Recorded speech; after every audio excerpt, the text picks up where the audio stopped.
Can someone please help me get home?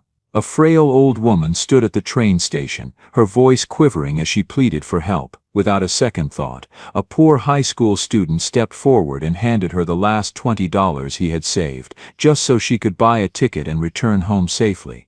He had no idea that this simple act of kindness would soon change his entire life forever. Before we dive in, where are you from? Drop a comment below and tell me. The blue line screeched to a stop at Clark Lake Station, the metal wheels sparking faintly under the dim fluorescent lights. The platform was nearly empty. Just a few night commuters scattered along the benches, their faces pale in the cold glow of the underground. Jamal Washington stepped off the train, the doors sliding shut behind him with a mechanical sigh. He shifted his backpack higher on his shoulder and rubbed his eyes, the exhaustion of another long day pressing down on him. It was nearly midnight, and the station carried that eerie stillness unique to late-night Chicago, a mix of echoing footsteps, faraway train hums, and the whisper of stale air through the tunnels. He was 17, but his face often carried the weight of a man 10 years older. His dark eyes were thoughtful, steady, the kind that spoke of someone who had learned responsibility too soon. His Englewood High hoodie peeked from beneath his second-hand jacket, and his shoes, scuffed from months of wear, squeaked faintly as he walked toward the ticket gate. In his pocket was a folded $20 bill, 3 months of effort compressed into paper. The money was for an anatomy coloring book he'd found on Amazon. $19.95 plus tax, used but acceptable condition. His guidance counselor had told him it would help prepare him for advanced biology next year, the class that could make or break his chances of getting into a pre-med program at any decent college. Jamal pulled out his phone and looked at the saved listing one more time, studying the picture of the book's cover with its detailed illustrations of the human skeletal system. Tomorrow after school, he'd finally order it. 3 months of patience were about to pay off. All for the anatomy coloring book. It wasn't a fancy book, used, slightly worn, $19.95 plus tax, but to Jamal, it was a bridge to the future. His guidance counselor, Mr. Harris, said it would help him prepare for advanced biology. If you want pre-med, this will give you a head start, the man had told him with a smile, and Jamal wanted pre-med more than anything. Not because of the money or the prestige, but because of what medicine meant. Because he still remembered standing beside his grandmother's hospital bed, the beeping monitors, the smell of antiseptic, and the helplessness in his chest when the nurse said there was nothing more they could do. That was the day he decided he would never feel that helpless again. He stopped near the vending machine, digging through his backpack for his CTA pass. The flickering light overhead made the tiled floor shimmer like water. That was when he heard it. A trembling voice, thin and fragile, cutting through the hum of the platform. Please, can someone help me get home? Jamal turned. Near the waiting bench at the train station, there was an old woman standing, maybe in her 70s, with silver-white hair that had once been carefully styled, but now looked wind-blown and tired. She was clutching her purse tightly against her chest as if afraid it might vanish. There was a tremor in her voice that carried both fear and embarrassment. I lost my wallet, she said softly, her eyes darting from one commuter to another. Please, I just need enough to buy a ticket. I can pay it back tomorrow, I promise. Jamal watched as other passengers noticed her confusion and looked away, following the unwritten rule of urban public transportation. Mind your own business, don't get involved, protect yourself first. A man in a business coat gave her a dismissive glance and kept walking. A young woman in earbuds sidestepped without even looking. Someone near the turnstiles muttered under their breath, "Yeah, right, same story every night." An older man muttered as he passed, "Crazy old lady don't even know where she going." The words hit Jamal like a slap. He thought of Grandma May in her final year, when the diabetes had started affecting her mind along with her body. The confusion in her eyes when she couldn't remember if she'd taken her medication. The fear when familiar places suddenly seemed strange. The old woman's eyes filled with tears. She nodded faintly, as if agreeing with her own hopelessness. Her voice cracked when she spoke again. I just need to get home. I live in Evanston, my daughter's waiting for me." Jamal grabbed his backpack and moved toward the woman. "Excuse me, ma'am. He kept his voice gentle, non-threatening, aware that a tall young black man approaching an elderly white woman on a late-night train could be frightening in itself. "Are you okay? You seem lost." The woman looked up at him, and Jamal saw tears gathering in her blue eyes.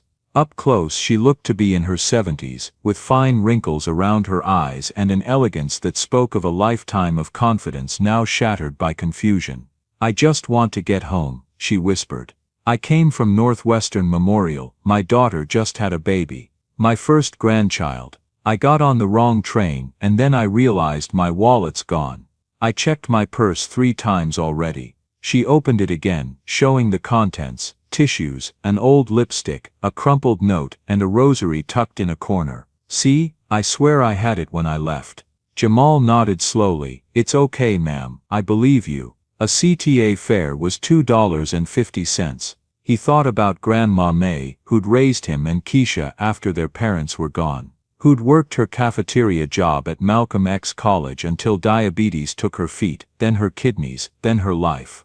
Who taught him that education was freedom, but kindness was what kept your soul from turning hard in a world designed to make you selfish. "Education is freedom, baby," she used to say, sitting at their tiny kitchen table helping him with homework. "But kindness, that's what keeps your soul free." Jamal opened his wallet and pulled out the $20 bill. For a long moment, he just held it, feeling the weight of all those skipped lunches, all those extra blocks walked in worn-out shoes, all those mornings watching other kids buy breakfast while he ate nothing. The relief in her eyes was immediate, but so was the embarrassment. "I can pay you back," she said quickly, as if afraid he might walk away too. "Please just give me your name or number, and I'll return it first thing tomorrow morning." Jamal smiled gently, his expression calm and respectful. "You don't owe me anything, ma'am." She blinked, clearly confused. "But I can't just take your money," she said. "That wouldn't be right." "Mrs. Morrison," Jamal said, making his decision. "I want you to take this." He pressed the 20 into her hand, gently closing her fingers around it. "That's way more than enough to get you home. Just get on the red line. I'll show you which platform, and ride it north to Howard Street. Then follow the signs to the purple line toward Linden. That'll take you straight to Evanston." Catherine stared at the money in her hand like she didn't understand what she was seeing. "I can't take this, you're just a boy. This might be all you have." "I'm 17, and it's not all I have," Jamal lied smoothly. "But even if it was, you need it more than I do right now. My grandma used to say we're all just one bad day away from needing help from a stranger. Looks like this is your bad day." "What's your name again?" Catherine asked, tears spilling down her cheeks now. "Jamal Washington." "Jamal Washington." She repeated it carefully, like she was committing it to memory. "Thank you, Jamal, I'll never forget this." He nodded. "You don't have to remember it, just get home safe, ma'am." For a moment, the two of them stood there in silence, a teenager from the South Side, and a grandmother from Evanston, strangers bound together by a single act of kindness. The distant rumble of another train filled the air, and the lights flickered again. "God bless you," she said, clutching the bill like it was a miracle. "Thank you, ma'am," Jamal replied, stepping back. "Get home safe, okay?" He watched as she walked toward the Red Line platform, her steps still unsteady but filled with purpose now. When she turned back to wave, he lifted a hand and smiled. Then she disappeared down the escalator, swallowed by the tunnel below. Jamal stood still for a while, his hands deep in his jacket pockets. The platform was quiet again. A gust of cold air blew through, and the hum of the next approaching train vibrated faintly under his feet. He looked down at his now empty wallet, and exhaled, half a sigh, half a laugh. It wasn't regret, it was peace. He knew he'd probably never see her again, but somewhere in that sprawling, sleepless city, a tired old woman was sitting safely on a train headed home because he had stopped. He checked the time, almost midnight. He needed to catch the next blue line south to get home to Englewood. School tomorrow, biology test on Friday, the anatomy book he couldn't buy now. Jamal pulled out his phone and deleted the Amazon listing from his saved items. No point looking at it anymore. As he waited for his train, he pulled out his wallet and stared at the empty space where the 20 had been. He thought about telling Keisha what he'd done, then decided against it. She'd understand, she'd raised him to help people, but she'd also worry that he'd given away money they needed. The southbound Blue Line arrived. Jamal found a seat and rode it through the darkness toward home. Past stops he'd memorized years ago: Chicago, Grand, Clark, Lake Washington, Monroe, Jackson, LaSalle, Clinton. His stomach growled. He'd skipped lunch again today, saving that $2.75 toward the book fund. Tomorrow he'd make another peanut butter sandwich, same as always. But he didn't regret giving the 20 to Mrs. Morrison. Couldn't regret it. Because somewhere in the city right now, a confused elderly woman was finding her way home instead of spending the night lost and terrified on train platforms. That had to be worth more than an anatomy book. Jamal got off at his stop on 63rd Street and walked the 3 blocks to his apartment building, a 3-flat that had seen better days 30 years ago. Their apartment was on the 2nd floor, a 1-bedroom that he shared with his sister Keisha. He let himself in quietly, knowing Keisha would be getting ready for her overnight shift at Northwestern Memorial Hospital. She worked as a custodial staff member, cleaning rooms and emptying trash bins in the surgical wing. It wasn't the nursing career she'd dreamed of, but it paid enough to keep them housed and fed, and keep Jamal in school. Their apartment was tiny, a living room with his pull-out couch bed, a kitchen barely big enough for their small table and 2 chairs, 1 bedroom where Keisha slept during the day after her night shifts, and a bathroom the size of a closet. But it was clean and warm, and it was theirs. Jamal made himself a peanut butter sandwich and sat at the kitchen table, pulling out his biology textbook. Might as well study since he wasn't going to sleep well tonight anyway. He was 3 chapters deep into cellular respiration when he heard Keisha's bedroom door open. "You're still up." His sister appeared in the kitchen doorway, already dressed in her uniform scrubs. At 26, Keisha had their grandmother's high cheekbones and their father's tall frame. She looked tired. She always looked tired these days, but she smiled when she saw him studying. "Big test Friday," Jamal said. "Wanted to get ahead. That's my brother, always working hard." She moved to the refrigerator, pulling out the lunch she'd packed earlier. "How was tutoring?" "Good. Helped a couple freshmen with basic chemistry." "They pay you?" "Nah. Mr. Peterson says it'll look good on college applications though." Keisha paused, studying him with the eyes of someone who'd been raising him since she was 18 and he was 9.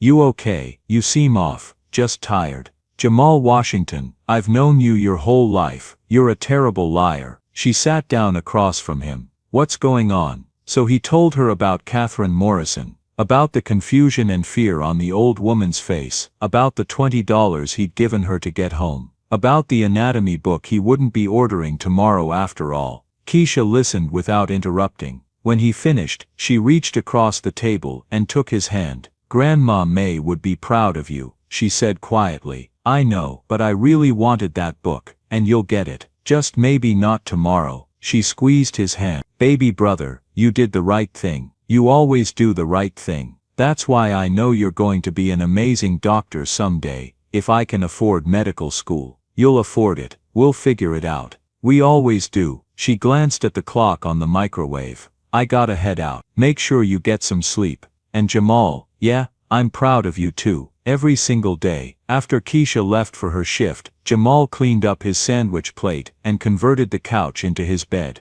The springs groaned as he lay down, and his feet hung off the end, like they had every night since he'd hit his growth spurt sophomore year. He tried to sleep, but his mind kept returning to Catherine Morrison's frightened face. He wondered if she'd made it home okay, if she'd found her wallet, or if it was really lost, if she had family who knew she was having trouble with her memory. He wondered if he'd done enough, or if he should have stayed with her longer, made sure she got all the way to Evanston safely. "You help when you can, baby," Grandma May's voice echoed in his memory. "'Cause someday, someone will help you too. That's how kindness works. It moves in circles too big to see all at once." Jamal finally fell asleep sometime after 2, dreaming about anatomy books and confused old ladies and circles of kindness too big to see. He had no idea that in less than 72 hours, those circles would complete themselves in a way that would change his entire life. Thursday morning started with the screech of Jamal's alarm at 6:15. He rolled off the pull-out couch, converted it back into a sofa, and headed for the shower before his brain fully woke up. The hot water lasted about 4 minutes before turning cold. Their building's hot water heater had been dying for months, and their landlord kept promising to fix it but never did. Jamal finished his shower in icy water that shocked him fully awake. By 6:45, he was dressed and making himself another peanut butter sandwich for lunch. He'd gotten good at making them interesting. Today he added some of the strawberry jam Keisha had brought home from her hospital cafeteria, the little packets they gave out with breakfast trays. He was packing his backpack when he heard footsteps on the stairs outside. Someone was coming up to their floor, which was unusual. Their neighbor Mrs. Patterson rarely left her apartment before 9, and the third-floor apartment had been vacant for months. A knock on the door. Jamal looked through the peephole and saw a delivery man in a brown uniform holding a package. He opened the door. "Can I help you?" "Delivery for Jamal Washington."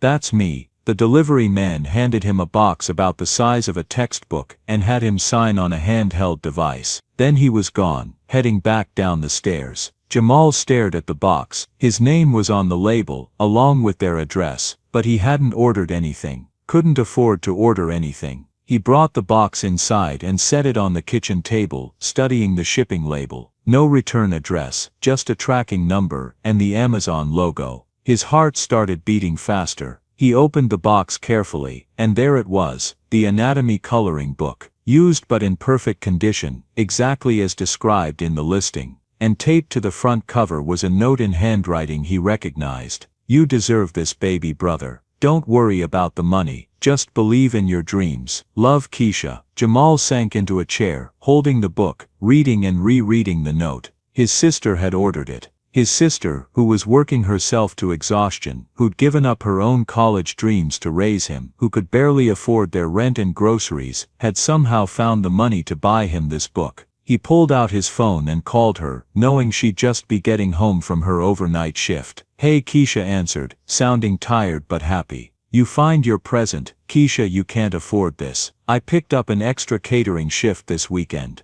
We're good. You're already working 16-hour days." "Jamal, listen to me." Her voice went firm. "That book is an investment in your future. Every dollar I spend on your education is a dollar well spent. You're going to be a doctor. You're going to get out of Inglewood and help people who need help. But first you gotta study, and you gotta learn, and you gotta have the tools you need." She paused. "Besides, Grandma May would haunt me if I didn't help you every way I could. I love you, Keish. I love you too, baby brother. Now get to school and learn something amazing." After they hung up, Jamal sat at the kitchen table with the anatomy book open in front of him, tracing the detailed illustrations of the human skeleton. This was it. This was the start of everything. With this book, he could prepare for advanced biology. With advanced biology, he could get into a pre-med program. With pre-med, he could get to medical school. It was a long road ahead, full of obstacles and challenges he could barely imagine. But it was a road,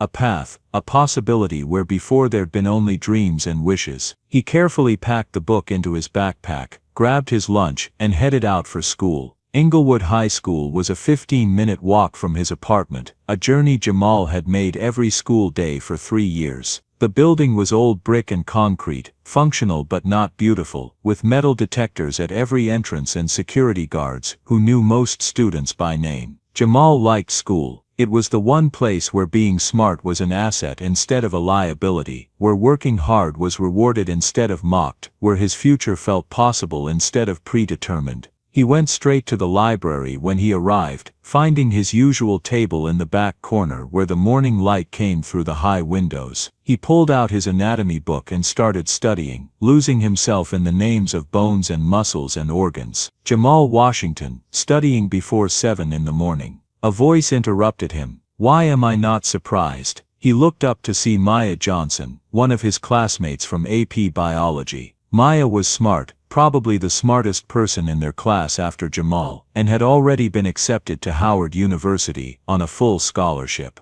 "Big test tomorrow," Jamal said, trying to get ahead, always trying to get ahead. Maya sat down across from him.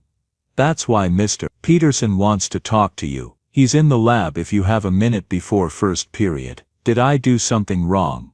"Don't think so. He just said to send you his way if I saw you. Jamal found Mr. Peterson in the biology lab, setting up microscopes for the day's classes. His teacher was a middle-aged white man who'd been teaching at Inglewood for 15 years, one of the few teachers who seemed to genuinely care about his students' futures beyond test scores. "Ah, Jamal, good you're here." Mr. Peterson set down the microscope he'd been cleaning. "I wanted to talk to you about something important. Sit down." Jamal sat at one of the lab tables, his stomach tightening with nervousness. Had he failed something? Missed an assignment? "Relax," Mr. Peterson said, reading his expression. "You're not in trouble, quite the opposite, actually." He pulled a folder from his desk. "There's a medical careers workshop happening this Saturday at Northwestern University. It's specifically designed for high school students from underserved communities who are interested in healthcare careers. They'll have presentations from doctors, nurses, medical researchers, hands-on workshops, information about college programs and financial aid, and most importantly, college admissions representatives who'll be there specifically to meet students like you." Jamal's heart started beating faster. "That sounds amazing." "It is amazing, and I want you to go." Mr. Peterson held up the folder. "I already submitted your name and application materials. You've been selected as one of 50 students from CPS schools to attend. It's this Saturday, 9 a.m. to 3 p.m. at Northwestern's medical campus. I don't know if I can afford. It's completely free. Transportation, lunch materials, everything. There's even a stipend to cover any costs like bus fare." Mr. Peterson leaned forward. "Jamal, you're the best student I've had in 10 years of teaching. You have the grades, the intelligence, and the dedication to become a doctor. But you also need connections, mentorship, and exposure to opportunities. This workshop can provide all of that." Saturday. Jamal thought about his schedule. Keisha would be working her catering shift, so he'd have to get himself to Northwestern. But Maya had mentioned something about going. Maybe her mom could give him a ride. Yes, I want to go." "Good." Mr. Peterson handed him the folder. "All the information is in here. Address, schedule, what to bring. And Jamal, this is your chance to show these people what I already know, that you're going to be an exceptional physician someday." The rest of Thursday passed in a blur of classes and studying and excited conversations with Maya and Deshawn about the workshop. Maya confirmed that her mom was driving a group of students and Jamal was welcome to join them. By the time he got home that afternoon, Jamal felt like he was walking on air. The anatomy book, the workshop invitation, everything seemed to be falling into place. He was making dinner, rice and beans, simple but filling, when he heard Keisha's key in the lock. She'd come home early, which was unusual. "Hey," he said, as she came in. "You okay? You're home before noon." "Yeah, just..." Keisha sat down heavily at the kitchen table. She looked worse than usual, pale, with dark circles under her eyes. "Just tired. Thought I'd come home and sleep. You want some food first?" "No, I'm good." She pressed her fingers to her temples. "Got a headache. Just need to sleep it off." Jamal watched his sister walk slowly to her bedroom and close the door. Something felt wrong, but he couldn't put his finger on what. Keisha was always tired. That was nothing new. The headaches, she'd mentioned those before, hadn't she? He made a mental note to check on her in a couple hours, then went back to studying his anatomy book, learning the intricate systems that kept a human body functioning. He had no idea that in less than 24 hours, he'd be desperately wishing he knew more about hypertensive crises and cardiovascular collapse. Chapter 3. The workshop and the crisis. Friday arrived with unseasonably warm October sunshine. Jamal aced his biology test, helped Deshawn understand the Krebs cycle during lunch, and spent his afternoon at the library, going over the workshop materials Mr. Peterson had given him. That evening, Keisha left for her overnight shift, looking worse than she had the day before. "You sure you're okay to work?" Jamal asked as she was leaving. "I'm fine, just tired." She kissed his forehead. "Don't stay up too late. Big day tomorrow. Call me if you need anything." "I always do." Saturday morning, Jamal was up at 7, dressed in his best clothes, khaki pants, and a button-down shirt that Keisha had bought him at Goodwill for school presentations. He looked presentable, professional, like someone who belonged at a medical careers workshop at a prestigious university. Mrs. Johnson picked him up at 8:15, along with Maya and 2 other students from neighboring schools. She was a warm woman with Maya's same bright smile, and she spent the drive asking thoughtful questions about everyone's interests and goals. Northwestern's medical campus was impressive: modern buildings, manicured lawns, students and professionals walking purposefully with tablet computers, and expensive coffee. It was a different world from Englewood, one that Jamal desperately wanted to be part of. The workshop was everything Mr. Peterson had promised. They started with presentations from doctors and researchers who talked about their paths to medicine, many of them sharing stories about growing up in circumstances similar to Jamal's. Then came breakout sessions on different specializations: surgery, pediatrics, emergency medicine, research. During the lunch break, Jamal found himself in conversation with Dr. Amelia Thompson, a cardiovascular surgeon who'd grown up in Chicago's Chinatown and attended Northwestern on scholarship. "The key is finding mentors," she told him. "People who believe in you and will open doors. You can't do this alone. Nobody can. Medicine is a team sport, and your team needs to include people who understand the barriers you're facing and are willing to help you overcome them." "How do I find those people?" "You already have. Mr. Peterson recommended you for this workshop. That's your first mentor. Now you meet more people, make connections, follow up with emails and thank you notes, build your network." It sounds calculated, but it's survival. She handed him her business card. "Email me. I do summer research opportunities for high school students. The program pays a stipend, gives you real lab experience, looks fantastic on college applications." Jamal took the card like it was made of gold. "Thank you. I'll email you this week. I know you will. You've got the look."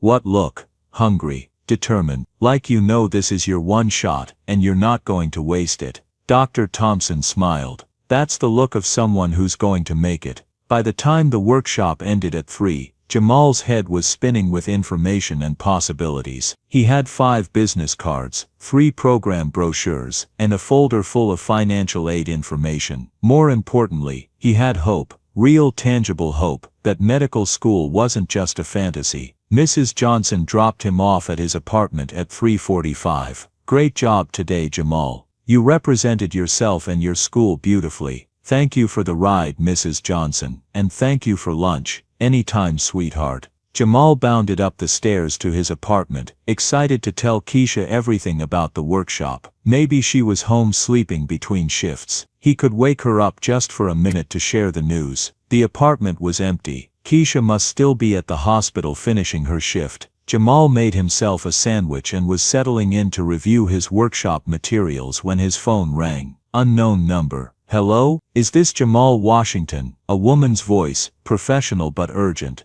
"Yeah, who's this?" "This is Northwestern Memorial Hospital. Your sister Keisha Washington was brought to our emergency department approximately 20 minutes ago. She collapsed during her shift. You're listed as her emergency contact. We need you to come to the hospital as soon as possible." The world stopped. "Is she okay? What happened?" "The doctors are with her now. I can't give you details over the phone, but you should get here soon. Do you have transportation?" "I'll get there." Jamal was out the door and running before he'd fully processed what he'd heard. His sister had collapsed, at work, at the hospital. The same hospital where just hours ago, he'd been dreaming about his future in medicine. He ran the 3 blocks to the 63rd Street Red Line station, fed his Ventra card into the reader with shaking hands, and waited in agony for the train that would take him north to the hospital. The ride took forever, every stop an eternity, every delay making his heart pound harder. Northwestern Memorial's emergency department entrance looked different from the medical campus where the workshop had been. This was the real hospital, where real people brought real emergencies, where life and death happened every minute of every day. Jamal gave his name at the registration desk. A few minutes later, a doctor in navy blue scrubs came out to meet him, a black woman in her 40s with kind but tired eyes. "Mr. Washington, I'm Dr. Nicole Harris. I'm the attending physician treating your sister. Come with me." She led him to a small consultation room, the kind of room, Jamal knew instinctively, where they delivered bad news to families. "Is she alive?" The question came out before Dr. Harris could start speaking. "Yes, she's alive and stable. But Mr. Washington, your sister is very ill. Doctor. Harris sat down and gestured for Jamal to do the same. Keisha has malignant hypertension, extremely high blood pressure. She had what we call a hypertensive crisis. When she came in, her blood pressure was 220/130. The numbers meant nothing to Jamal. Is that bad? It's stroke level. It's heart attack level. It's immediately life-threatening. Dr. Harris's voice was gentle but firm. Your sister is lucky she collapsed here, where we could treat her immediately. If this had happened at home or on the street, we'd be having a very different conversation right now. Jamal felt like he couldn't breathe, but she's okay now. We've got her on IV medication to bring her blood pressure down gradually. She's stable, but she needs to stay here for observation. Probably 2 to 3 days minimum. After that she'll need ongoing medication, lifestyle changes, regular monitoring. Dr. Harris paused. How long has your sister been having symptoms? She's been tired, but she works overnight shifts, so I thought. Jamal's voice trailed off as he remembered. The headaches. The complaints about blurry vision. The way she'd come home early Thursday looking worse than usual. She's been getting headaches. Bad ones. And she said her vision was weird sometimes. Those are textbook hypertension symptoms. Has she been seeing a doctor? She has insurance through work, but it's not great. She was supposed to see a specialist a couple weeks ago, but the appointment cost $300 up front and we didn't have it. Dr. Harris's expression shifted to something Jamal was beginning to recognize. The look medical professionals got when they understood the patient's real problem wasn't medical, but financial. I see. Well, she's here now and we're taking good care of her. You can see her in about 20 minutes once we get her moved from the emergency bay to a regular room. How much is this going to cost? Dr. Harris hesitated. I don't handle billing, but an emergency admission, 2 to 3 days in hospital, IV medications, monitoring. You're looking at $15,000 to $20,000 before insurance. The number hit Jamal like a physical blow. $15,000 to $20,000, there are payment plans. Financial assistance programs. Someone from our billing department will talk to you about options. Dr. Harris's voice was kind. But right now, let's focus on your sister getting better. The money will sort itself out. Except it wouldn't, Jamal thought. The money never sorted itself out. The money destroyed families, ruined credit, made people choose between healthcare and homelessness. 20 minutes later, a nurse led Jamal to Keisha's room in the cardiac monitoring unit. His sister lay in the hospital bed looking small and fragile, an IV line in her left arm, electrodes connected to her chest, monitors beeping steadily. Her eyes opened when he took her hand. Hey baby brother. Her voice was hoarse, weak. You scared the hell out of me. Sorry. Wasn't planning on it. She tried to smile. How was the workshop? Keisha, you almost died and you're asking about the workshop. I want to know. Tell me. So Jamal sat beside her bed and told her about the presentations and the breakout sessions and Dr. Thompson's business card and all the possibilities that had opened up. And as he talked, he watched his sister's face relax, saw her smile despite the exhaustion and fear. See, Keisha said weakly, Ba me noyun ru he, ye. God is opening doors for you. Don't talk like that. Save your energy. I'm fine, Jamal. Just need some rest. She squeezed his hand. Promise me something. Anything. Don't let this stop you. Don't drop out to work full time. Don't give up on medical school because of me. Tears gathered in her eyes. Everything I've done, every shift, every sacrifice, it's all been for your future. Don't throw that away. Before Jamal could respond, there was a knock on the door. A woman in business casual clothing stepped in, holding a tablet and wearing an apologetic expression. Miss Washington, I'm Jennifer Patterson from hospital billing. I'm so sorry to interrupt, but I need to go over some preliminary information about your stay. Keisha struggled to sit up straighter. How much? Well, based on your insurance coverage and initial treatment assessment, we're estimating your out-of-pocket responsibility at approximately $19,500. The room went silent except for the rhythmic beeping of the heart monitor. $19,500, Keisha repeated slowly. That's our current estimate. Yes, of course we offer payment plans with reasonable interest rates. I work here. Keisha's voice rose, sharp with exhaustion and panic. I clean these rooms. I empty the trash. I know exactly what your payment plans mean. 50 years of minimum payments while interest compounds. Collection agencies calling at 7 in the morning. Destroyed credit. Never owning a home. Never buying a car. Never miss Washington, please. Your blood pressure. My blood pressure is high because I work 16-hour shifts trying to keep us housed and fed, and now you're telling me I owe $20,000 for the privilege of not dying at work. Jennifer Patterson's face showed genuine distress. I understand this is overwhelming. There are financial assistance programs, charity care options. If you qualify based on income, we won't qualify. We make just enough to disqualify us from help, but not enough to actually pay for anything. Keisha fell back against the pillows, her face gray with exhaustion. Just give me the paperwork. I'll figure it out. I always figure it out. After the billing coordinator left, Jamal sat in numb silence. $19,500. They didn't have $1,900. They barely had $19 most months after rent and food and keeping him in school supplies. We'll manage, Keisha said quietly, but for the first time in Jamal's memory, his sister's confidence sounded hollow. We always do, but how? Jamal thought. How were they supposed to manage this? Even with payment plans, the monthly cost would be crushing. And Keisha couldn't work extra shifts anymore. The whole reason she was in this bed was because she'd worked herself into a medical crisis. I'll get a job, Jamal said. After school weekends. There's a McDonald's near school that's always hiring.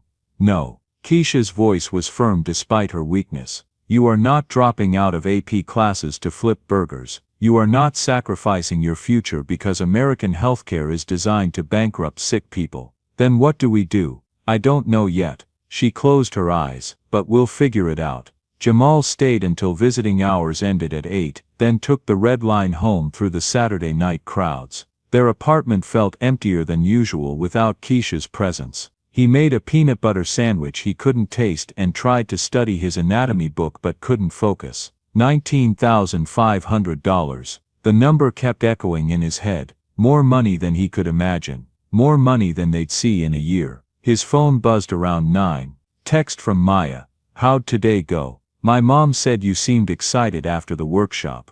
Jamal stared at the message. How did he explain that the best day of his academic life had turned into the worst day of his personal life? That the hospital where he dreamed about his future was now the place where his sister lay connected to machines, facing financial ruin? He typed back, workshop was great, really inspiring. Thanks for asking. He didn't mention Keisha. Didn't mention the collapse or the diagnosis or the impossible debt. Just let Maya think everything was fine, because what could she do anyway? What could anyone do? Around 11, exhausted but unable to sleep, Jamal pulled out his phone and started researching hypertensive crisis. He needed to understand what had happened to his sister, what the treatment involved, what the prognosis was. The medical websites painted a terrifying picture. Malignant hypertension could cause stroke, heart attack, kidney failure, vision loss. Even with treatment, recovery took time and required careful management. Without treatment, it was often fatal. Keisha had been walking around with a ticking time bomb in her cardiovascular system, ignoring symptoms because she couldn't afford to acknowledge them. And now that bomb had detonated, and they were left with the wreckage. Jamal fell asleep sometime after midnight, his phone still in his hand, his dreams filled with blood pressure numbers and hospital bills and futures slipping away. Sunday morning, Jamal was up early to visit Keisha during morning visiting hours. She looked better, more color in her face, more strength in her voice. The doctors were pleased with how she was responding to medication. They're saying maybe I can go home Tuesday instead of Wednesday, she told him. If my pressure stays stable, that's good. Jamal tried to sound enthusiastic. That's really good. You're a terrible liar, baby brother. Keisha studied his face. What's wrong? Besides the obvious, I'm just worried about you, and the money, and everything. Don't worry about the money. I'll talk to the billing department tomorrow, work out a payment plan. It'll be tight, but we'll manage. She paused. Did you email that doctor? The one who gave you her card? Not yet. Jamal Washington, you email her today. This week at the latest. Opportunities don't wait for perfect timing. Keisha's voice went firm. My being sick doesn't mean your life stops. You keep moving forward. That's how you honor what I'm doing for you, by not wasting it. After leaving the hospital, Jamal spent the afternoon at the library, drafting an email to Dr. Thompson. It took him 2 hours and 7 drafts to get it right, professional but not stiff, enthusiastic but not desperate, showing his interest in summer research opportunities without sounding like he was begging. He hit send around 4, then spent the rest of the evening studying, trying to keep his mind occupied. Around 7 his phone rang. Unknown number again. His heart jumped. Was it the hospital? Had something happened to Keisha? Hello, is this Jamal Washington? A woman's voice, older, cultured, vaguely familiar. Yes, who's this? This is Catherine Morrison. We met on the Blue Line Wednesday night. You helped me get home to Evanston. It took Jamal a moment to place the name, then the memory surfaced, the confused elderly woman, the $20, the frightened look in her eyes. Oh, Mrs. Morrison. Hi. Are you okay? Did you make it home all right? I did, thanks to you. And I need to apologize, Jamal. When we met, I was having an episode. She paused. I have early-stage Alzheimer's disease. Sometimes I get confused, disoriented. Wednesday was one of my worst days. I forgot that I have a car and a driver. I forgot I could call my daughter. I was genuinely lost and frightened. I'm sorry. That must be scary. It's terrifying. But that's not why I'm calling. Catherine's voice shifted, became more purposeful. Jamal, it took me 3 days to track you down. I had to call the CTA, convince them to review security footage, trace your Ventra card usage. Then I found a piece of paper on the train. It had your name on it, something about a medical workshop. That gave me enough information to locate you. Jamal's mind flashed to the printout from Mr. Peterson that must have fallen from his pocket. You didn't have to go to all that trouble. Yes, I did, because you gave $20 to a complete stranger without hesitation. You saw someone in distress and responded with genuine kindness, even though helping me clearly cost you something. She paused. I want to thank you properly. Would you be willing to meet with me sometime this week? There's something I'd like to discuss. I appreciate that, Mrs. Morrison, but you really don't need to thank me. I just helped you get home. You did more than that. You treated me with dignity when I was lost and vulnerable. That matters more than you know. Her voice was gentle but insistent. Please, Jamal, just an hour of your time. How about Wednesday afternoon? There's a cafe called The Grind on Chicago Avenue, near Northwestern. Would 3 o'clock work? Jamal thought about his schedule. Wednesday after school, he'd been planning to visit Keisha, but visiting hours didn't start until 5. He could meet Mrs. Morrison and still get to the hospital. Okay, Wednesday at 3. I'll be there. Thank you, Jamal. I'll see you then. After they hung up, Jamal sat staring at his phone, wondering what Catherine Morrison wanted to discuss. Probably just wanted to give him his $20 back, which would actually be helpful right now. Every dollar counted. He spent Sunday evening studying anatomy, trying not to think about hospital bills and financial ruin. Around 9, he got a response from Dr. Thompson. Jamal, great to hear from you. I remember our conversation at the workshop. You impressed me with your questions and obvious dedication. I'd love to talk more about summer research opportunities. Are you available for a phone call this week? Best, Dr. Thompson. Jamal read the email 3 times, his heart pounding with excitement. This was it.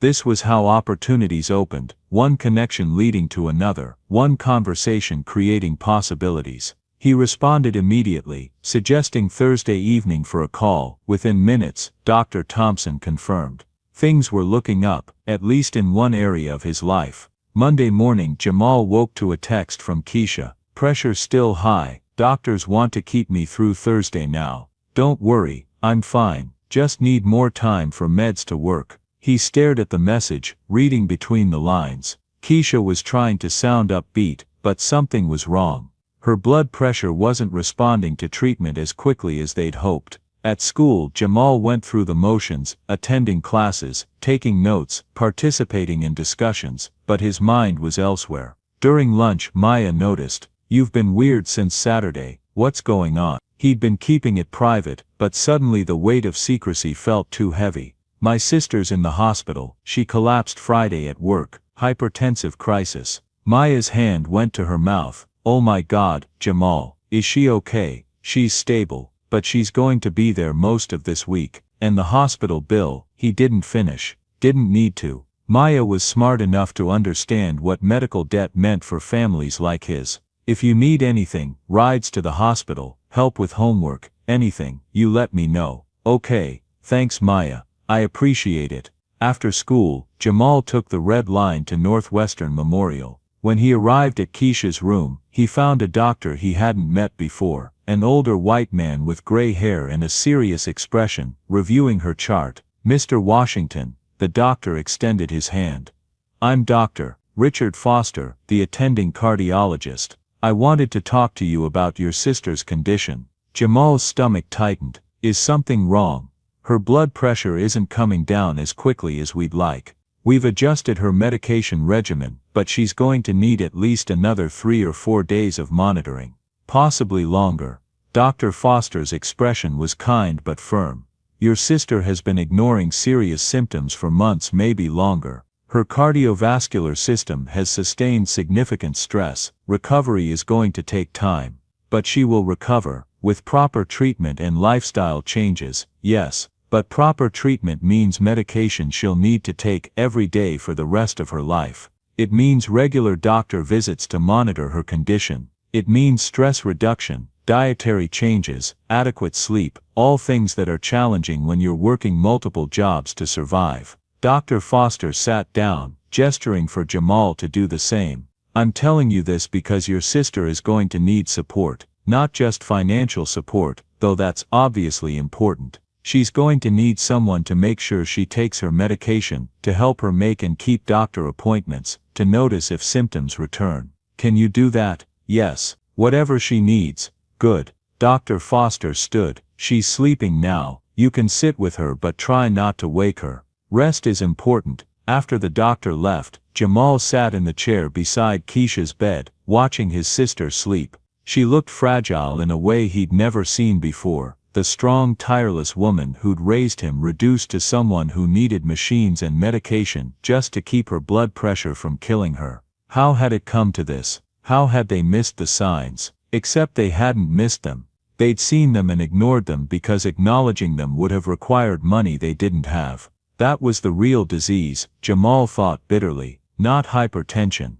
Poverty, the inability to afford prevention, the impossibility of early intervention, the way financial stress created health crises that created more financial stress in an endless destructive cycle. He stayed until visiting hours ended, then took the train home, stopping at the corner store to buy ramen noodles and eggs, cheap food that would stretch until Keisha could handle the grocery shopping again. That night, lying on his pull-out couch, Jamal pulled out his phone and searched medical debt forgiveness programs. Maybe there was help available, maybe they wouldn't have to face this alone. But every program had restrictions, income requirements they barely missed, asset limits that excluded anyone with any savings, citizenship requirements, residency requirements, a maze of bureaucracy designed to help as few people as possible while looking generous on paper.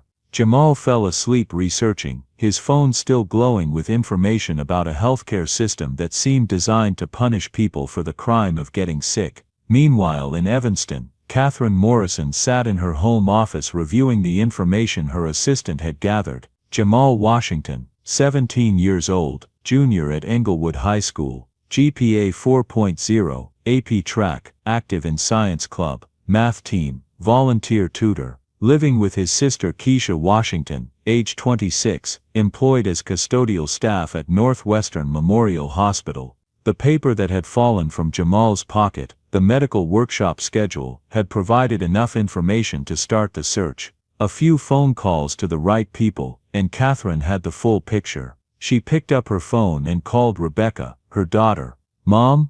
Everything okay? Everything's fine, sweetheart.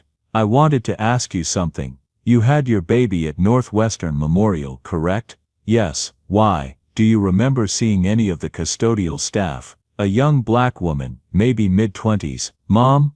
I was in labor for 18 hours. I wasn't exactly paying attention to the cleaning staff." Rebecca paused. "Why are you asking?" Catherine explained about the train. about Jamal's kindness, about the search that had led her to learn about his family's situation. As she talked, she could hear her daughter's breathing change. "Mom? Are you thinking what I think you're thinking? I'm thinking that a 17-year-old boy gave away money he desperately needed to help a stranger who turned out to be someone with resources to help him back." Catherine looked at the information on her screen. "I'm thinking about circles, Rebecca. About how kindness creates ripples we can't always see. What are you going to do?" "I'm meeting with him Wednesday. After that, we'll see." Tuesday morning, Catherine made a phone call to Northwestern Memorial Hospital's administrative offices. As a major donor and board member, she had access most people didn't. "I need information about a patient," she told the director of patient services. "Keisha Washington, admitted Friday with hypertensive crisis. I'd like to know her current status and projected discharge date." There was a pause. "Mrs. Morrison, I'm not sure I can provide patient information without proper authorization. I'm not asking for medical details, just general status and discharge planning. It's for a potential charitable assistance matter through the Morrison Medical Relief Fund." That changed things. The Morrison Medical Relief Fund was one of the hospital's largest sources of charity care funding. When Catherine Morrison asked for information in that capacity, people provided it. "One moment please." 5 minutes later, Catherine had what she needed. Keisha Washington was stable but would require extended monitoring. Projected discharge Friday or Saturday. Estimated out-of-pocket cost after insurance, $19,500. Catherine did some quick mental math. $19,500 would barely cover her monthly household expenses. For a custodial worker supporting a teenage brother, it was financial catastrophe. She made another call, this time to Marcus, the director of the Morrison Medical Relief Fund. "Marcus, I need you to look into a case for me. Keisha Washington, patient at Northwestern Memorial. See what you can find out about her financial situation, her employment, her family. I want to know if she qualifies for our assistance programs." "Of course, Mrs. Morrison. Should I prioritize this?"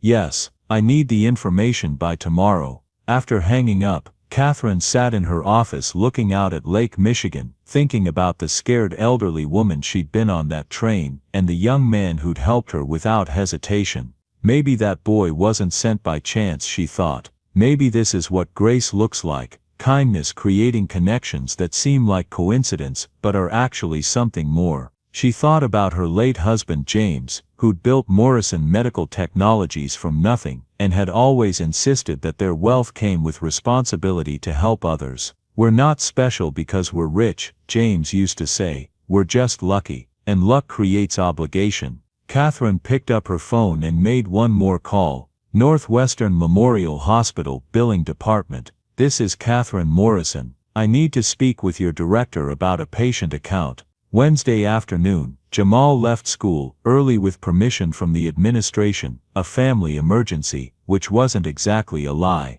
He caught the red line north to Chicago Avenue, then walked the 3 blocks to the Grind Cafe. The place was exactly what he'd expected: exposed brick walls, expensive coffee drinks with Italian names, college students typing on MacBooks that probably cost more than his family's monthly rent. He felt conspicuously out of place in his school clothes, carrying his beat-up backpack. Catherine Morrison sat at a corner table, and when she stood to greet him, Jamal barely recognized her. The confused, frightened woman from the train had been replaced by someone who radiated quiet authority and old money. She wore a navy blue suit that probably cost more than Keisha made in a month, her white hair professionally styled, pearl earrings that caught the afternoon light. Other customers in the cafe glanced at her with the particular attention reserved for people who mattered. "Jamal?" She extended her hand with a warm smile. "Thank you for coming, Mrs. Morrison." He shook her hand, trying to project confidence he didn't feel. "Good to see you again. Please, sit. Can I get you something? Coffee? A sandwich? Don't be shy. I'm ordering lunch anyway, and it would be rude to make me eat alone." Despite his nervousness, Jamal smiled. "A turkey sandwich sounds good, thank you." While they waited for their food, Catherine studied him with sharp blue eyes that held none of the confusion from their first meeting.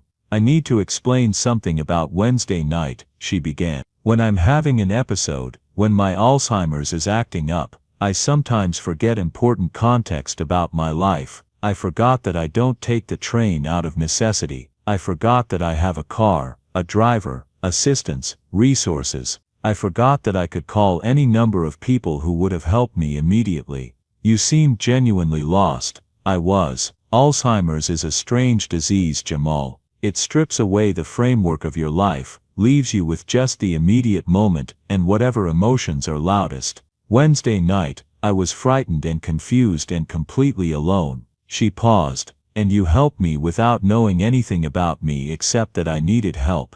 My grandmother taught me to do that. She used to say we're all one bad day away from needing help from strangers. Your grandmother was very wise. Tell me about her. So Jamal found himself talking about Grandma May, her diabetes that had eventually killed her, her cafeteria job at Malcolm X College, the way she'd raised him, and Keisha on almost nothing, her fierce belief that education was the only reliable way forward for black kids in America. Catherine listened with the kind of complete attention that made Jamal feel truly heard for the first time in years. When their sandwiches arrived, Catherine asked about school, about his dreams of becoming a doctor, about the anatomy book he was so excited to study. And your sister? Catherine asked. Tell me about Keisha. The question caught Jamal off guard. How much should he say? He decided on honesty. She's in the hospital, has been since Friday. She collapsed at work from hypertensive crisis, really high blood pressure. The doctors say she'll recover, but, he trailed off. But the medical bills are going to destroy you financially. Jamal looked up sharply. How did you know that? Because I've spent 40 years in healthcare, and I've seen this story play out 1,000 times. Catherine's expression hardened. Good people, working hard, doing everything right, and then illness strikes and suddenly they're facing bankruptcy. It's obscene, and it's exactly what I've been fighting against my entire adult life. She reached into her briefcase and pulled out a leather folder. Jamal, I need to tell you who I really am. My late husband, James Morrison, founded Morrison Medical Technologies. We manufacture medical equipment, MRI machines, surgical tools, patient monitors. When James died 5 years ago, I took over as CEO. Jamal's sandwich stopped halfway to his mouth. You run a medical equipment company. I do. We employ approximately 2,000 people and generate roughly $800 million in annual revenue. Catherine opened the folder, which means I have resources that most people don't, and I've spent the last 3 days investigating your family's situation because I wanted to understand who you really are and whether I could help. I don't understand. Your sister's hospital bill is $19,500 after insurance, correct? How do you? I'm on Northwestern Memorial's board of directors. I made some calls. Catherine slid a document across the table. I've arranged for the Morrison Medical Relief Fund to cover the entire amount as a charitable medical debt forgiveness grant. Your sister won't owe a penny. Jamal stared at the paper. Official letterhead, legal language, his sister's name, the number $19,500 followed by the words paid in full. This can't be real. It's very real. The payment has already been processed through proper channels. Your sister will be notified tomorrow morning when she meets with the billing department. Catherine's voice was gentle. Jamal, you gave $20 to a stranger who turned out to have the resources to eliminate a debt that would have crushed your family for years. Some people would call that luck. I call it kindness creating ripples that come back around. Tears started running down Jamal's face before he could stop them. He tried to wipe them away, embarrassed to be crying in public. I'm sorry, he managed. We've been so scared. Keisha keeps saying we'll figure it out, but I knew we couldn't. I knew this was going to destroy us. And now it won't. Catherine handed him a napkin. But I want to be clear about something, Jamal. This isn't charity, this is investment. I'm investing in you because you demonstrated the kind of character our healthcare system desperately needs. She pulled out another document. Full scholarship to Northwestern University, pre-med track, tuition, room and board, books, stipends, everything covered for 4 years. You'll still need to apply and be accepted, but given your academic record, that shouldn't be difficult. Jamal couldn't process what he was hearing. I haven't even applied to Northwestern yet. You will, and when you do you'll have a letter of recommendation from me personally, plus guaranteed acceptance into our scholarship program for students from underserved communities. Catherine leaned forward. We're also offering your sister a position at Morrison Medical Technologies, administrative work, better hours, better pay, full benefits. She can start whenever she's ready after her recovery. This is too much. We can't accept all this. You can, and you will, but I want something in return. Jamal's heart sank. There was always a catch. What do you want? I want you to remember this feeling, the feeling of being helped when you desperately needed it, and when your doctor, Jamal Washington, when you're successful and have resources at your disposal. I want you to find someone who needs help and give it to them without hesitation. Catherine's eyes were intense. Keep the kindness moving. That's all I ask. Jamal looked down at the papers that represented a complete transformation of his and Keisha's lives. No more debt, no more impossible choices, a path to Northwestern, to medical school, to everything Grandma May had insisted was possible if he just worked hard enough and stayed good. My grandmother used to say that help moves in circles, he said quietly. Your grandmother was right. Catherine stood extending her hand. What do you say, Jamal? Will you accept this help and pass it forward? Jamal stood too, shaking her hand, his voice thick with emotion. Yes, thank you. I don't know how to, you just did. Now go tell your sister the good news. Jamal ran the entire way from the cafe to Northwestern Memorial Hospital, his backpack bouncing against his shoulders, the folder of documents clutched to his chest. He arrived breathless at Keisha's room to find her sitting up in bed, looking stronger than she had in days. Baby brother, what's wrong? You look like you just ran a marathon. Keisha, he could barely get the words out. The hospital bill, it's paid, all of it. What are you talking about? So Jamal sat beside her bed and explained everything. Catherine Morrison on the train, the $20, the meeting today, the Morrison Medical Relief Fund, the scholarship, the job offer, all of it tumbling out in an excited rush. Keisha listened in stunned silence. When he finished she just stared at the documents spread across her hospital bed. This is real, she whispered. This is actually happening. It's real. Catherine Morrison paid the whole thing. And look, he pointed to another paper, full scholarship to Northwestern, and this one, a job offer for you at her company. Keisha started crying deep, shaking sobs that made the heart monitor beep faster until a nurse came to check on her. When she could finally speak, she pulled Jamal into a fierce hug. Grandma May was right, she said through her tears. She was right about everything, about kindness, about helping people, about faith that good things happen to good people. We're going to be okay, Keish.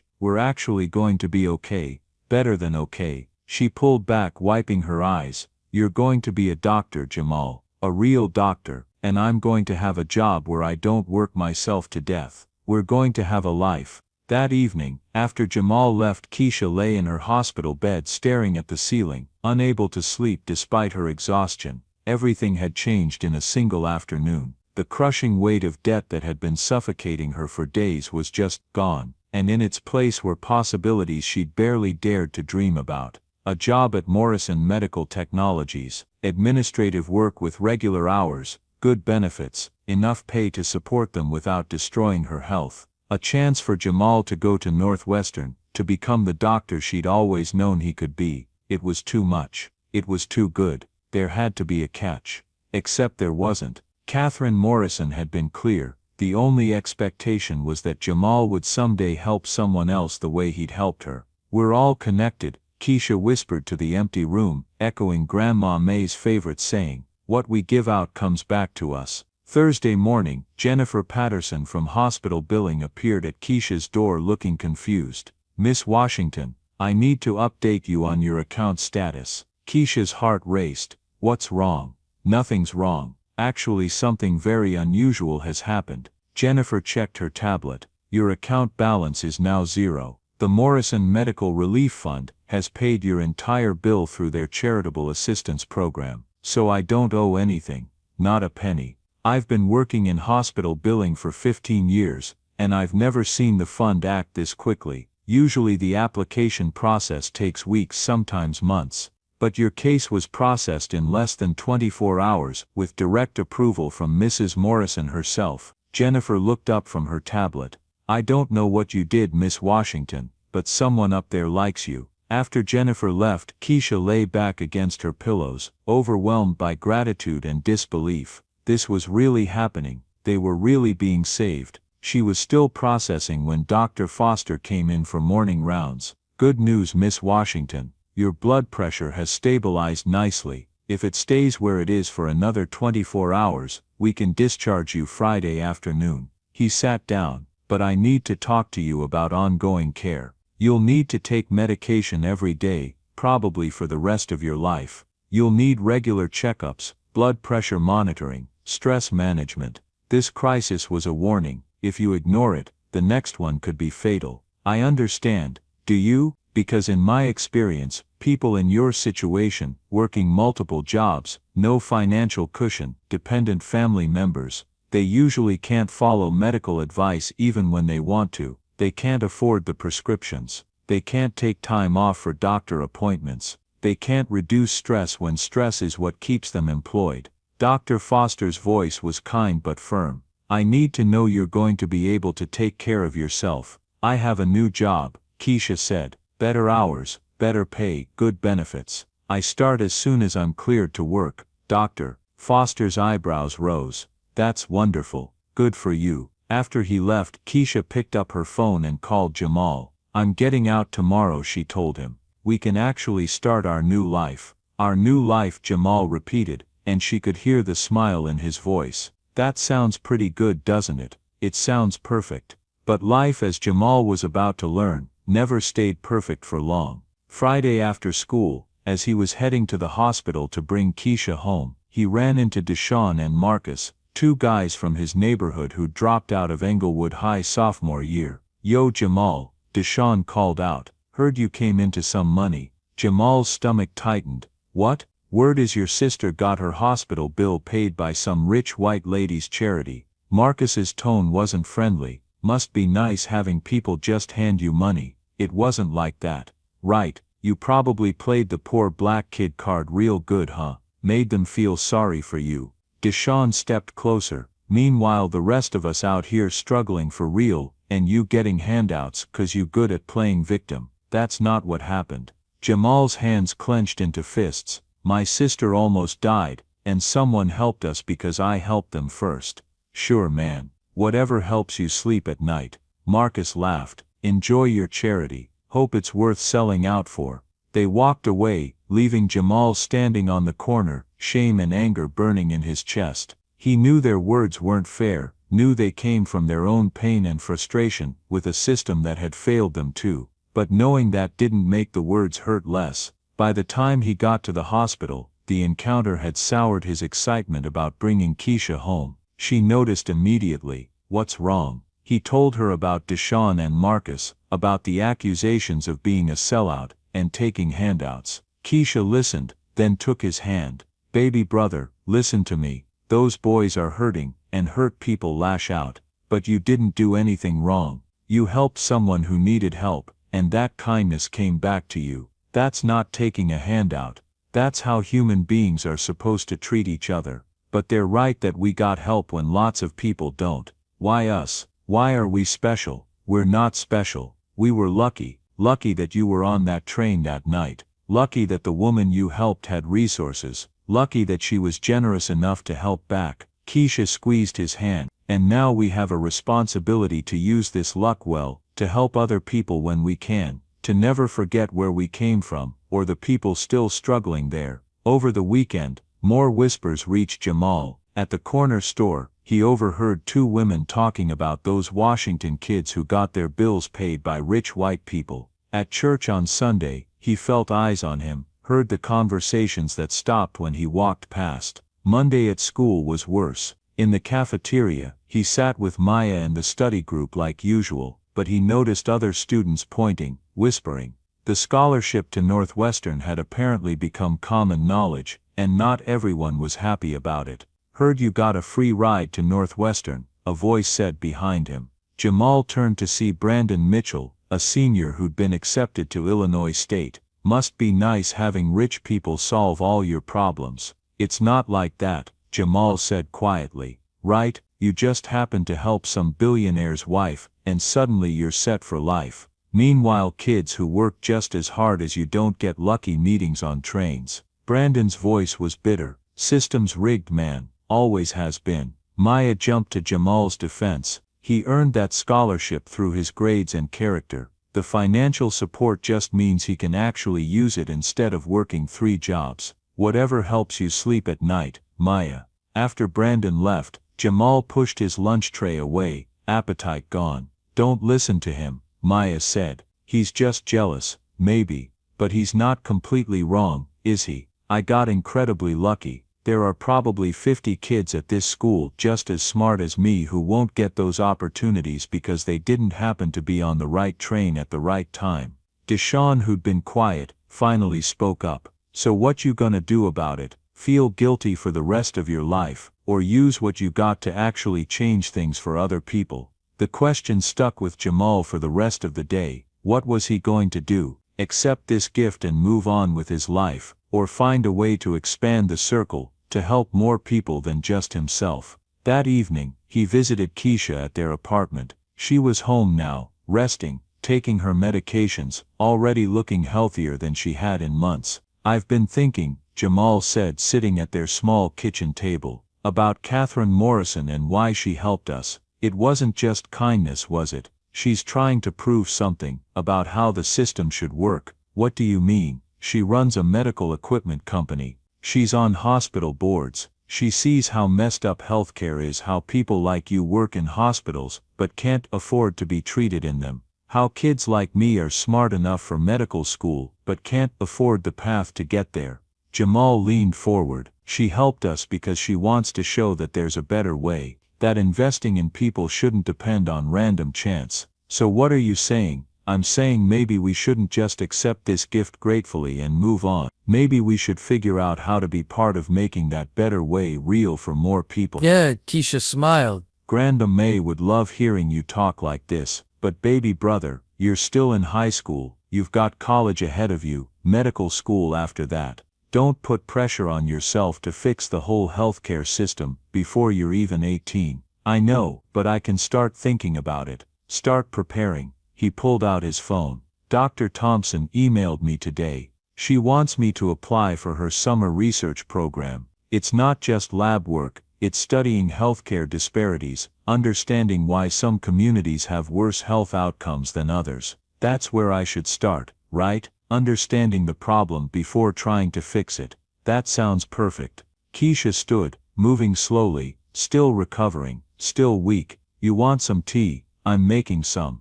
I got it. You sit. Jamal filled the kettle and put it on the stove. You're supposed to be resting. As he made tea for both of them, Jamal thought about circles and kindness and the complicated feelings that came with being helped. Gratitude mixed with guilt, relief mixed with awareness of how many people didn't get relief. Can I tell you something? Keisha said softly. Something I've been thinking about since I got home. Of course, I'm angry at the system, at how close I came to dying because I couldn't afford a doctor visit, but I'm also grateful we got out, and those two feelings are fighting in my head, and I don't know how to reconcile them. Jamal brought the tea to the table and sat down. Maybe you're not supposed to reconcile them. Maybe you're supposed to hold both at the same time. Grateful for the help we got, angry at the system that made us need it so desperately. You're wise beyond your years, baby brother. I learned from the best. They sat together in comfortable silence, drinking tea, processing everything that had happened in the past week. Outside their window, Inglewood went about its evening, kids playing basketball under streetlights, neighbors calling to each other, the sound of the city that had raised them, and that they were maybe finally going to escape. But escaping felt wrong somehow, like abandoning people who needed help just as much as they had. I think I need to talk to Catherine Morrison again, Jamal said, not to ask for more, just to understand what she wants, what she's trying to build. Because if this is about more than just helping one family, I want to be part of it. Wednesday afternoon, Jamal called Catherine Morrison. Jamal, I was hoping to hear from you. How's your sister? She's home and doing well. Mrs. Morrison, I wanted to thank you again. No need for more thanks, but I'm glad you called. I was wondering if you'd be interested in coming to an event I'm hosting Saturday evening. It's the annual Morrison Medical Relief Fund Gala, a fundraiser where we recognize the families we've helped, and the donors who make it possible. Jamal hesitated. I don't know if I'd fit in at something like that. You'd fit perfectly. In fact, I'd like you to speak. Just a few minutes sharing your story. People need to hear from the families we serve, not just from me and the other board members. She paused. And Jamal, bring your sister if she's feeling up to it. I'd like to meet her properly. I'll talk to Keisha and let you know. That evening, Jamal told his sister about the invitation. She looked uncertain. A gala, baby brother, I don't even have clothes for something like that. Mrs. Morrison said it's business casual. Your interview outfit would work. You mean the one good outfit I own? Keisha laughed, but there was anxiety in it.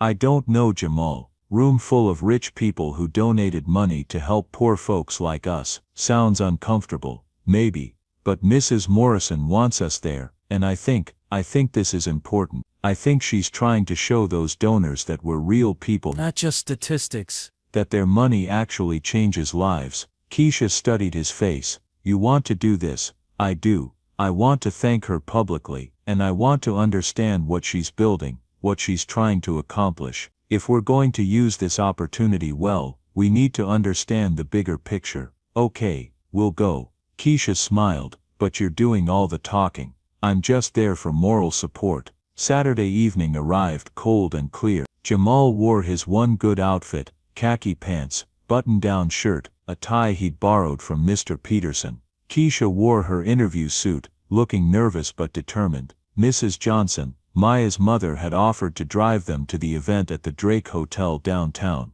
As they pulled up to the elegant building, Jamal felt his confidence waver. You'll be great, Mrs. Johnson said, reading his expression. Just speak from your heart. That's all anyone can ask. The ballroom was exactly what Jamal had feared. Crystal chandeliers, tables draped in white linen, men in tuxedos and women in evening gowns. He and Keisha were clearly underdressed, and Jamal saw more than a few people glance at them with barely concealed curiosity. But then Catherine Morrison appeared, elegant in a deep blue gown, her face lighting up when she saw them.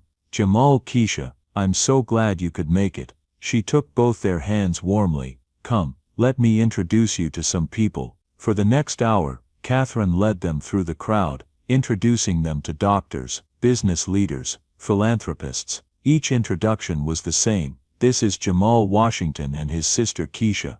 Jamal is the young man I told you about, the one who helped me on the train. People were kind, interested, asking questions about Jamal's plans for medical school and Keisha's recovery, but Jamal couldn't shake the feeling that they were on display, the deserving poor who proved that charity worked. Then it was time for speeches. Catherine took the stage first, thanking donors and reviewing the fund's work over the past year. Then she shifted tone.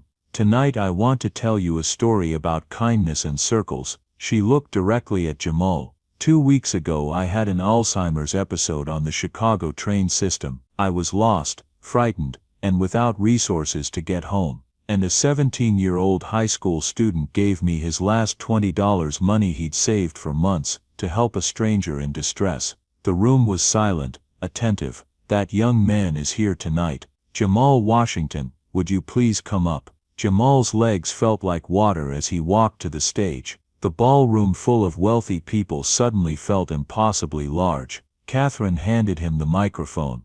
Tell them your story, Jamal. All of it. He took a breath, then began. My name is Jamal Washington. I'm 17 years old. I go to Inglewood High School, and I want to be a doctor. His voice shook at first, then steadied. 2 weeks ago I used my last $20 to help Mrs. Morrison get home. That $20 was supposed to buy an anatomy textbook I'd been saving for, but I gave it away because my grandmother taught me that we're all connected, that we're all one bad day away from needing help. He looked out at the audience. 5 days after I helped Mrs. Morrison, my sister collapsed at work from a hypertensive crisis. She's a custodial worker at Northwestern Memorial Hospital. She cleans the same rooms where she should have been working as a nurse. except she couldn't afford to finish college because she was too busy raising me. Some people in the audience shifted uncomfortably. The hospital bill was $19,500. We didn't have $1,900. We were facing bankruptcy, destruction of everything my sister had sacrificed to build for us. And then Mrs. Morrison found me. She tracked me down because of that $20, and she paid our entire bill through the Morrison Medical Relief Fund. Jamal paused, gathering his thoughts. Some people in my neighborhood say I got lucky, that I happened to help the right person at the right time. And they're right, I did get lucky. But that's exactly the problem, isn't it?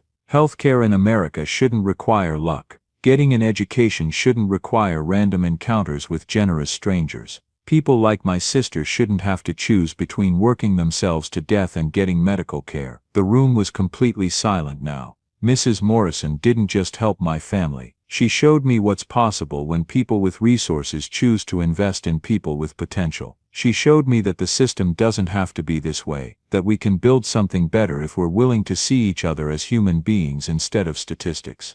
He looked at Catherine. I'm grateful for what you did for my family. More grateful than I can express, but I'm also committed to using this opportunity to help build that better system. Because the $20 I gave you wasn't just money, it was faith that kindness matters, that helping people matters. And you gave that faith back to me 1,000 times over.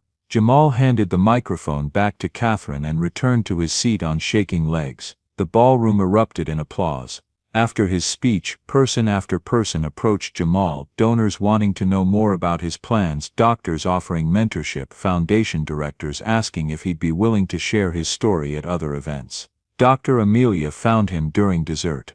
That was powerful, Jamal. You made people uncomfortable in exactly the right way. I didn't mean to make anyone uncomfortable. Yes, you did, and you should. Dr. Thompson smiled. The summer research position is yours if you want it. We need people like you in medicine, people who understand that health outcomes are shaped by social circumstances as much as biology. As the evening wound down, Catherine pulled Jamal and Keisha aside. There's something else I want to discuss with you. Something I've been thinking about since we first met. She led them to a quiet corner. The Morrison Medical Relief Fund helps individual families, which is important. But you're right, Jamal. The system itself needs to change. So I'm starting a new initiative. The Washington Scholars Program. The what? Jamal asked. A scholarship and mentorship program specifically for high school students from underserved communities who want careers in healthcare. Not just doctors, nurses, researchers, administrators, public health workers. People who will understand the system's failures because they've lived them, and who will have the skills and positions to change it. Catherine looked at both of them. I want you to be the first Washington Scholar, Jamal. And Keisha, I want you to help run the program once you're settled in your new job. Who better to identify and support promising students than someone who's lived the struggle herself? Keisha's eyes filled with tears. You're naming it after us, after your family's story. After your grandmother's wisdom about kindness and connection. After the circle that brought us together. Catherine smiled. What do you say? Will you help me build something bigger than one family's rescue? Jamal looked at his sister, saw the same determination he felt reflected in her face. Yes, they said together. 1 year later, Jamal Washington stood in Northwestern University's biology lab wearing a white coat with his name embroidered on it. He was officially a freshman pre-med student, but he'd been working in Dr. Thompson's research lab since summer studying healthcare disparities in Chicago neighborhoods. The data told stories he already knew by heart, that zip codes predicted health outcomes as reliably as genetics, that poverty killed people just as surely as disease, that systemic barriers made it nearly impossible for families like his to access adequate care. But now he had the tools to prove it, to document it, to build the case for change. His phone buzzed. Text from Keisha. Picked our first 5 Washington Scholars today. You should see these kids, Jamal. They're going to change the world. Jamal smiled. His sister had found her calling, working at Morrison Medical Technologies during the day, running the Washington Scholars Program in the evening, identifying talented kids from neighborhoods like Englewood, and giving them the support and opportunities they needed to succeed. That evening, Jamal took the Red Line south to meet Catherine Morrison at a small ceremony in Englewood. The community center where he'd spent countless childhood afternoons had been renovated with funds from the Morrison Foundation, transformed into a healthcare resource center offering free blood pressure screenings, health education, and navigation assistance for families trying to access medical care. "We're calling it the May Washington Community Health Center," Catherine told him as they stood outside looking at the new sign. "Your grandmother's name seemed appropriate for a place dedicated to the kind of care and dignity she believed everyone deserved." Jamal stared at the sign, his grandmother's name in bold letters above the door where community members were already arriving for the evening's free health fair. "She would have loved this," he said quietly. "She would have been proud of you." Catherine squeezed his shoulder. "Both of you. You're building exactly what she dreamed of." As they walked inside, Jamal saw Keisha already there, organizing the health screening stations with volunteers from the Washington Scholars Program. Maya was there too, home from Howard for the weekend, helping high school students practice taking blood pressure. Mrs. Johnson was setting up the nutrition education table. Dr. Thompson was demonstrating proper hand-washing techniques to a group of elementary school kids. Even Mr. Peterson had shown up bringing a dozen Englewood High students interested in healthcare careers. This was the circle, Jamal thought. Not just the one that had started with $20 on a train, but the expanding ripples that touched more lives with each rotation. Help moving outward, connecting people, creating possibilities where none had existed before. At the end of the evening, as volunteers were cleaning up, an elderly man approached Jamal. "You're the Washington boy, aren't you? The one who started all this?" "I didn't start it, sir. I just helped someone who then helped me back." "Well, I wanted to thank you. My granddaughter, she's one of them Washington scholars your sister picked. First person in our family who's going to college." The man's eyes were wet. "You gave her hope. Gave all of us hope that things can be different." After the man left, Jamal stood alone in the community center, looking at the photographs on the walls, pictures of Grandma May from years ago when she'd volunteered here teaching kids to read, helping families navigate social services, being the kind of presence that held communities together. He pulled out his phone and looked at the photo that had been his lock screen for the past year, him and Keisha and Catherine Morrison at the gala, arms around each other, smiling. Three people who shouldn't have been connected, brought together by $20 and one act of kindness on a late-night train. Except maybe they were always supposed to be connected. Maybe Grandma May was right that we're all part of circles too big to see all at once, circles of need and help and love that bind us together whether we recognize them or not. Jamal's phone buzzed, text from Catherine, "Same time next month. I have 5 more families who need medical debt relief. Want you and Keisha to help me review their cases." He typed back, "We'll be there." As Jamal locked up the community center and headed to the Red Line station, he passed the corner where he'd encountered Deshawn and Marcus a year ago. They weren't there tonight, but Jamal wondered where they were, hoped they were doing okay. Tomorrow he'd email Mr. Peterson, suggest they expand the tutoring program to include kids who dropped out. Maybe some of them could find their way back, find their own circles of help and opportunity. On the train heading home, Jamal pulled out his anatomy textbook, the one Keisha had bought him, now worn from constant use. He had an exam Monday on the cardiovascular system, needed to review the pathophysiology of hypertension. He understood it now in ways that went beyond textbooks, understood how stress and poverty and systemic barriers manifested in blood pressure that rose until vessels burst and hearts failed. Understood that treating disease meant addressing its root causes, which meant changing systems that made people sick. It was a big task, maybe an impossible one. But as Grandma May used to say, you couldn't change everything, but you could change something. You couldn't help everyone, but you could help someone. And if enough people committed to helping someone, maybe eventually everyone would be helped. The train emerged from the tunnel into the October night. Through the window, Jamal could see the Chicago skyline glittering in the distance, the city that had raised him, that had almost destroyed his family, that was now the place where he was learning to build something better. His phone buzzed one more time, text from an unknown number, "Jamal Washington. This is Marcus. Heard about your community center, heard you're helping kids get into college. Think you got space for one more?" Jamal smiled and typed back, "Always got space, come by Tuesday evening, we'll talk." The circle kept expanding. $20 had started it, but kindness kept it moving. would keep it moving long after Jamal was gone, long after everyone who'd been part of this particular story had passed into memory. Because that's how it worked, Jamal finally understood. Help didn't end when you gave it. It didn't complete itself when it came back to you. It just kept moving outward in circles too big to see all at once, touching lives in ways you'd never know about, creating connections you'd never witness. All you could do was add to it when you could. Trust that your kindness would find its way to someone who needed it. Hope that when you needed help, someone's kindness would find its way to you. Join us to share meaningful stories by hitting the like and subscribe buttons. Don't forget to turn on the notification bell to start your day with profound lessons and heartfelt empathy.